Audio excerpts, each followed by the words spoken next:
Olá, seja bem-vindo ao canal Chave de Leitura. Bom, o vídeo de hoje vai ser para falar de mais um quadrinho, já que agora eu quero ler quadrinhos, mas também para falar de outros temas que tem aqui no canal, estão separadinhos por playlist, que é a história das mulheres e a playlist feminista, né? Que são playlists que eu acabo demorando um pouco mais para preencher com vídeos, né? E hoje eu vou falar então do Olympe de Gouges, essa história em quadrinhos lançada aqui no Brasil pela Record. Ela tem esse subtítulo Feminista, Revolucionária e Heroína. Eu tinha ouvido falar da Olympe quando eu li sobre a Mary Wollstonecraft, né, e que foi uma feminista, uma proto-feminista. Elas não estão nessa coisa da primeira onda, né, porque elas são do século XVIII, né. Então eu li primeiro a Mary Wollstonecraft, a mãe da Mary Shelley, né, que tem um livro que ficou famoso, que é o Reivindicações dos Direitos da Mulher. E esse livro saiu aqui no Brasil recentemente por duas editoras.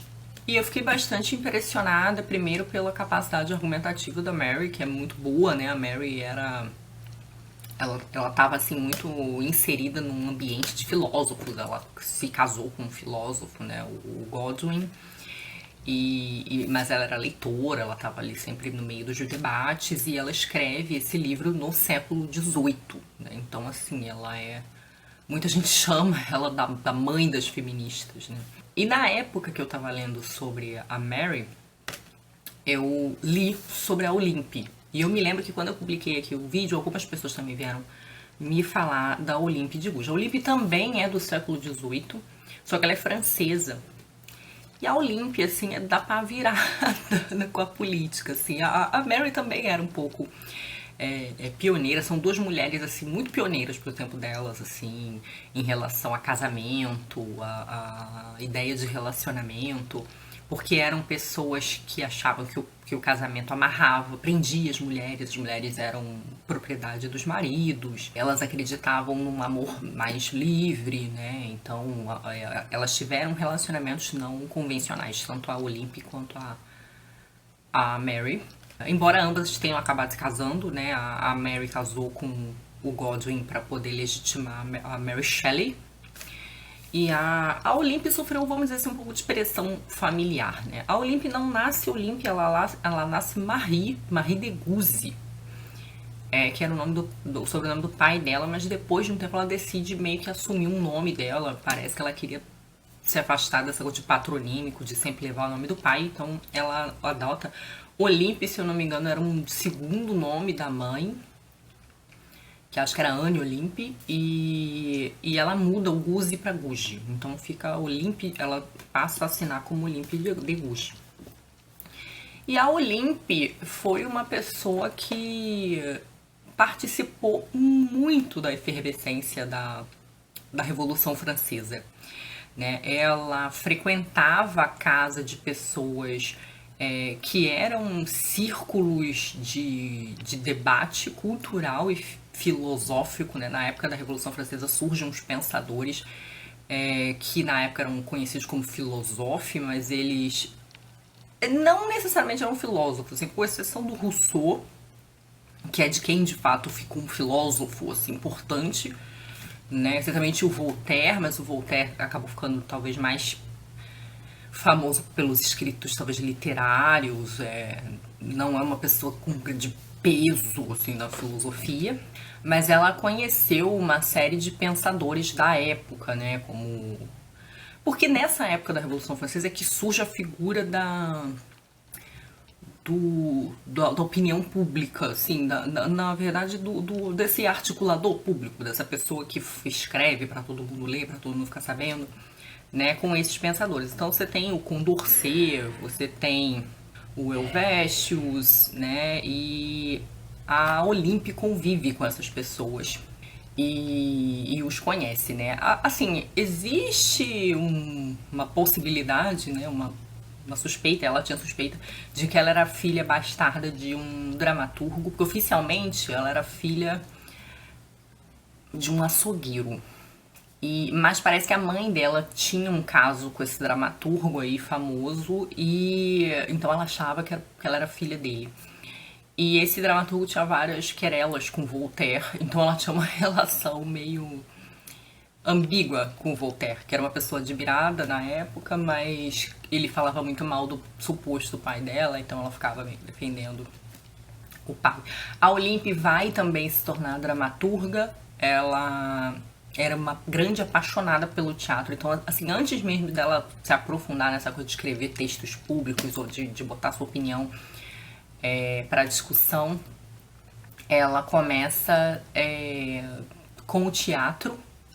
E como ela frequentava assim a casa dessas senhoras ricas, aqui cita duas, né, a de Montesson, a senhora de Montesson e essa Helvétius também, que era a esposa lá do escritor, lá do filósofo.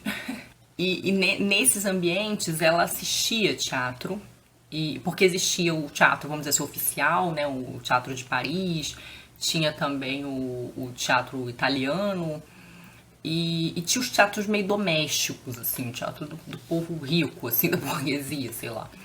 E ela frequentava, então, esses teatros.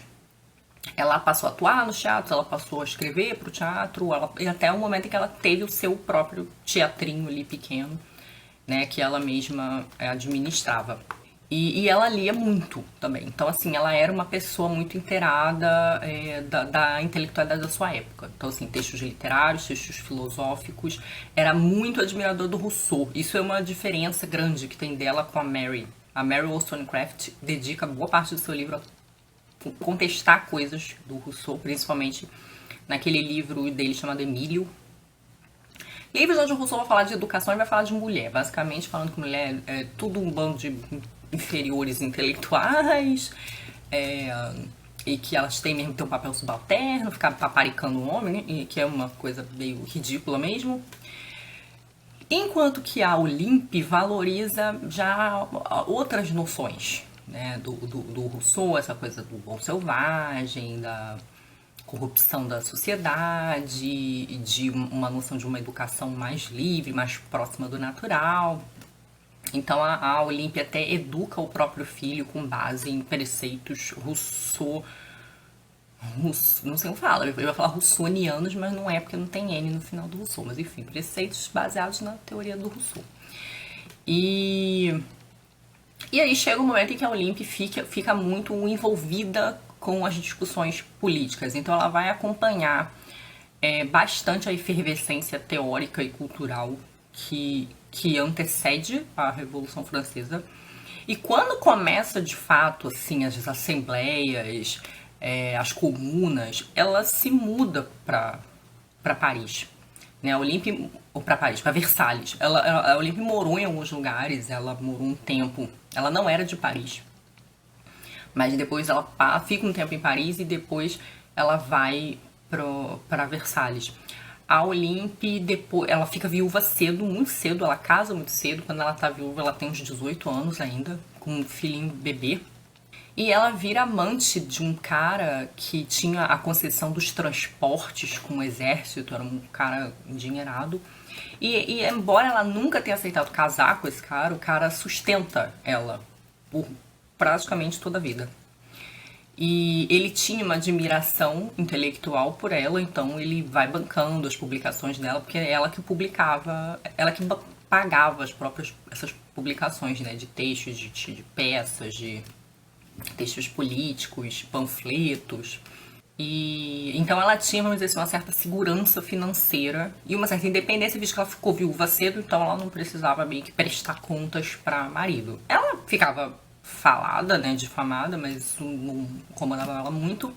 E então ela faz essa transferência lá para Versalhes, e onde ela acompanha as assembleias. E o posicionamento da político da Olympe é um negócio que para mim fica um pouco confuso, porque você tem lá os jacobinos, que são um pessoal mais à esquerda, você tem os girondinos, que são mais moderados, né, na composição do terceiro estado, e você tem os sem-culottes, que são os representantes assim mais populares mesmo, né? E A impressão que eu fiquei, assim, lendo, porque é muito confuso o negócio aqui, às vezes, na narrativa, acontece muita coisa, você vê que é uma HQ grande. A impressão que eu fiquei é que a Olímpia era algo como uma... Ela defendia uma monarquia constitucional. Então, assim, eu acho que ela queria uma constituição, ela queria mais resguardo legal, menos ingerência monárquica. Mas, por exemplo, ela defendeu... Ela era contra, por exemplo, a pena de morte. Ela não queria que o rei Luís fosse executado. Ela tenta defendê-lo publicamente. E ela começa a ser acusada de antidemocrática por essa coisa de ter piedade com a família real e tal, e essa inclinação talvez mais para uma monarquia constitucional. Eu não tenho certeza, tá, gente? Mas assim, a impressão que eu fiquei era de que o alinhamento dela político era mais por uma monarquia constitucional, mas posso estar errada, eu não tenho certeza se ela era jacobina. A questão é que chega um momento em que a Olímpia começa a ter várias decepções dentro ali, vamos dizer, da militância, né? Ela conhece um monte de pessoas, ela convive com várias pessoas que vão tendo papéis importantes, que viram deputados, que têm papéis importantes nessas defesas de lados políticos, né? Desmoulins, Mirabeau.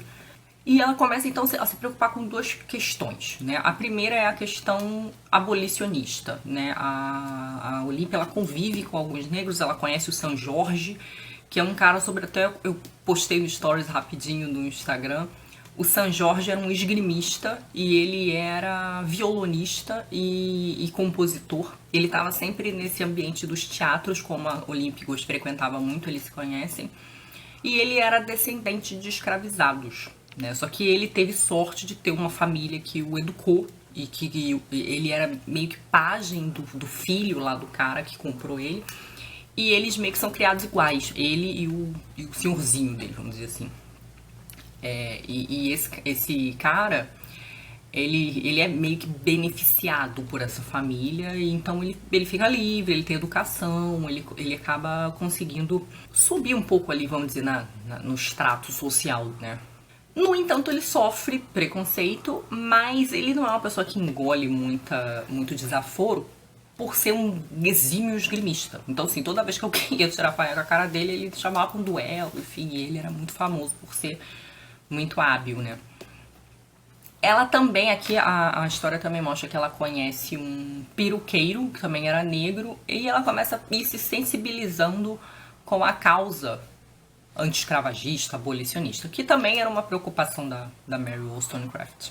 Então ela vira uma engajada nessa questão, ela conhece outros intelectuais que são também, e começa a escrever. Ela escreve uma peça em que os personagens negros não só não são vilões, mas em que um negro acaba matando uma pessoa branca, mas por questão de justiça, porque a pessoa branca acho que estava violentando uma moça negra. E, enfim, a peça é um pouco escandalosa, dá um jeito de empatar a produção da peça, né? A peça ela é aprovada porque a Olympe ela é bem relacionada, ela conhece as pessoas importantes, os príncipes, enfim, então ela consegue que a peça seja aprovada, mas dá um jeito de empatar a produção de fato da peça, né? E depois, então, ela também vai começar a advogar pela causa feminista, né? Então, ela começa a perceber que nos ideais lá de liberdade, igualdade, as mulheres não estavam incluídas nunca. Então sai em um determinado momento um texto, que é a Declaração dos Direitos do Homem e do Cidadão, que tipo não inclui as mulheres. Ela fica muito pé da vida com isso. Ela conhece, inclusive, alguns desses amigos dela, teóricos da época. Tem alguns que já são um pouco mais favoráveis a essa inclusão das mulheres. E ela então começa a escrever textos nesse sentido da defesa, né? O texto dela, que hoje a gente conhece, né, e que meio que ficou citado como um texto mais famoso dela, é o Declaração dos Direitos da Mulher e da Cidadã. O problema é que esse texto ficou meio que ostracizado, assim. Na época ele não foi publicado, ele foi recusado, era um texto que ela dedicou à rainha. Mas ela não conseguiu a publicação desse texto, ela na verdade queria uma aprovação, me parece, legal do texto. E ele não foi. E essa declaração de direitos, ela tem 17 pontos, eles estão todos presentes aqui, o que eu achei muito legal. Esse texto ele é muito pequeno, ele tem uma introdução que você consegue ler na internet. E tem aqui os direitos. E tem uma parte desses direitos que ficou muito famosa, que é quando ela diz que a mulher tem o direito de subir ao cadafalso, deve ter igualmente o de subir à tribuna. Né? Ela começa a declaração dizendo que a mulher nasce livre e é igual ao homem perante a lei, e depois ela vai desenvolver isso em 17 artigos. Então vem tudo aqui nessa HQ, muito bacana. Mas esse texto é meio que desprezado. E o que acontece? A Revolução, ela vai pegando aquele... A Revolução Francesa, como vocês devem saber, né? Começa a ter uma série de... Ela vai tomando proporções muito extremas, né? Então, assim, você começa a ter uma série de execuções na rua, nas prisões. As pessoas começam a ser tomadas umas como traidoras de ideologias democráticas e tal, e só isso é motivo para que elas sejam mortas. As pessoas são mortas basicamente por aquilo que elas defendem. E a Olympe começa a se dispor com muita gente, porque ela se dizia muito patriota, ela era muito corajosa, ela era de uma coragem, assim, fora do normal.